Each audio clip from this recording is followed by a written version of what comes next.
আসসালামু আলাইকুম।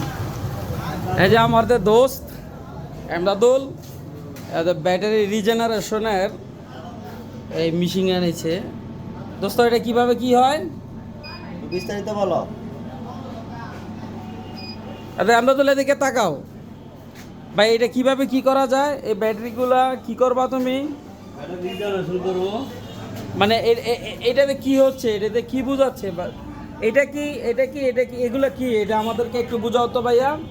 এটা হচ্ছে ব্যাটারি ভোল্টেজ, হ্যাঁ, ব্যাটারি ভোল্ট, অ্যাম্পিয়ার। হ্যাঁ কত এম্পিয়ার, হ্যাঁ জি, এটা হচ্ছে আপনার ব্যাটারি ভোল্টেজ। হ্যাঁ হ্যাঁ টাইমিং। হ্যাঁ টাইমিং কি ওরা বন্ধ Time- কতক্ষণ করে? হ্যাঁ, মানে তো 2 2 ঘন্টা পরে পর। বন্ধ হয়ে যাবে। জি, যেমন এটা 12 ভোল্ট ব্যাটারি সিলেক্টেড, এটা 16 এমপিয়ারে ব্যাটারিকে চার্জ করবে। আজ পর্যন্ত তুমি করা ব্যাটারি এটা হচ্ছে ব্যাটারি ভোল্ট কত আছে, এটা হচ্ছে এম্পিয়ার, এর টাইম শুরু। অটোলাকে গুতা খাইছে কয়জনে সেটা না বলো। না, এখনো রেজাল্ট খারাপ আসে না ইনশাআল্লাহ। মানে এখনো গুতা মুতা কেউ দেয় নাই। না, এটা ঠিকানাটা কোনো এটা খরিয়া বাজার মারুতি। খরিয়া বাজার মাধবদী। এটা আমাদের বাই বাই ইলেকট্রনিক্স এমদাদুল হক প্রোপাইটর, ঠিক আছে।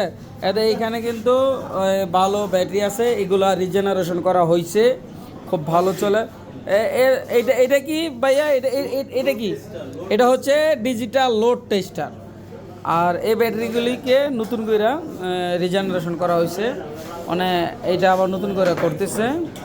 হ্যাঁ, তো এদের দোকানে যদি আপনারা আসেন তাহলে আপনারা আইসেন, যে কোনো ব্যাটারিকে মেরামত করে নতুন করে দিতে পারবে, পুরাতন ব্যাটারি। তো বলতেছে এটা আমরা ভালো জানি না, কিন্তু এটা হয় কি না, যদি আপনাদের ব্যাটারির প্রবলেম থাকে তো একবার আনিয়ে দেখতে পারেন। তো আশা করি খুব রেজাল্ট ভালোই পাবেন, কিন্তু এটা আমরা এখনও জানি না কি হয় কি না হয়। এই যে ব্যাটারি চার্জিং এম্পিয়ার উঠে গেছে, প্রায় 12 এম্পিয়ার 16 এম্পিয়ার ব্যাটারিকে চার্জ করা শুরু করে দিয়েছে।